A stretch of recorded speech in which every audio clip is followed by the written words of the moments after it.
If you have ever been bullied or seen someone being bullied, think in your mind of how that situation was.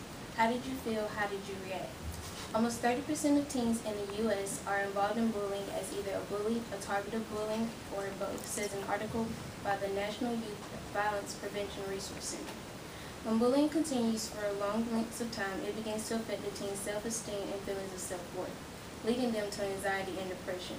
In extreme cases, bullying can be devastating with long-term consequences. Some feel the need to take drastic measures such as carrying weapons for protection or seeking violent revenge, while others opt for the permanent decision of suicide. In fact, 90% of those who commit suicide have suffered from depression, many times as a result of bullying. As many of you may be aware, there has been an unfortunate rise of teen suicides. An estimate of over 4,000 teen suicides aged 15 to 19 were reported in 2011. The problem is real. According to the National Institute of Mental Health, suicide is the third leading cause of death among adolescents and teens. I have dealt with depression and suicidal thoughts firsthand, so I know how it feels, and it is very important for me to help others understand its seriousness. Today I will discuss the effects of bullying. Do you remember growing up when bullying was within the classroom or out on the playground? Name-calling, maybe a push or shove, was the most extreme, but in today's time with cell phones and social networks, people are able to hide behind fake screen names and brutalize their victims anonymously. While technology provides easy access to information and makes communication easier, it also provides new platforms for teens to tease and torment each other. Experts refer to this as cyberbullying.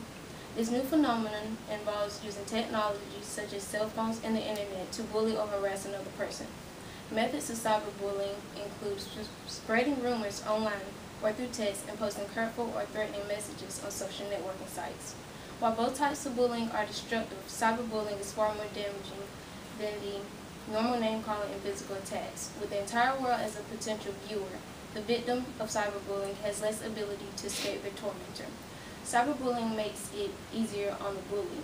They are alienated from the consequences of their actions and are not able to truly see the damages they are causing. Now we will look at the emotional damage bullying causes. When one is bullied, they begin to feel that they are not safe in the room, undesirable and worthless. Those saying sticks and stones may break my bones, but words will never hurt me is more or less backwards. The physical damages sustained in a fist fight heal readily. What is far more difficult to mend is the primary wound that bullying victims suffer, which is damage to their self-concepts, to their identities. Having a wounded self-concept makes it harder for the person to believe in themselves. When you have difficulty believing in yourself, you will have a harder time persevering through difficult situations. Now that you know of the emotional harm bullying causes, let's take a look at actual suicide victims. Quote, "I don't want my parents to think that this is their fault. I love my mom and dad. It's just too hard. I don't want to wait 3 more years. This hurts too much. I'm tired of life, really. It's so hard. I'm sorry, I can't take it anymore." These are the words 15-year-old Jamie Hubley wrote in his suicide note posted on his online blog on October 15, 2011. He had struggled with depression for a long time, his father says. Jamie had been bullied since 7th grade when teens tried to stuff batteries down his throat on the school bus because he was a figure skater. But the bullying continued on through his high school years, now focusing on the fact that he was openly gay. His parents even tried to help him by changing schools, and he spoke out for gay students at the new school through the Rainbow Club of Gay Straight Lines. But there were no other openly gay teenagers. He was all alone. No matter how much his parents tried to help him, the teen could not escape his sadness. Neither could 15-year-old Phoebe Prince. According to Massachusetts newspaper The Boston Globe, Phoebe Prince was the new girl at South Hadley High School. She was new from Ireland, and she soon became the target of what were called the Mean Girls. They followed Phoebe around, calling her names, and they would write Irish slut on her Twitter and Foreign Spring. Threatening text messages were also sent to her phone. On January 14, 2010, Phoebe was walking home from school when one of the Mean Girls drove by in a car.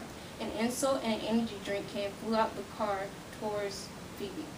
Phoebe kept walking past the abuse, past the can, past the white picket fence into her house, where she walked into a closet and hung herself. But the nastiness did not end there. Her tormentors posted vicious comments on her Facebook memorial page. When one is forced to contemplate their lack of control over their bullying process, they are being set up for what is called learned helplessness. This is a concept developed by psychologists Martin Seligman and Stephen F. Meyer, where one comes to believe that they cannot do anything to change their situation, which in turn sets the person up for depression. These teens were at their road's end with nowhere or anyone to turn to. They were bullied to the point where they felt powerless to defend themselves and no longer cared to live. In conclusion, we have learned that the result of bullying can be far-reaching, causing permanent damages to one's self-esteem and self-worth, leading them to depression and often suicide. 13 million kids will be bullied in the U.S. this year. 1 out of every 25 will attempt to end their life. Before you decide to make a harsh statement to someone or click send on that negative text or Facebook comment, think for a second. It may seem harmless, but you have no idea just what that person is going through. Do you really want to be responsible for someone's death?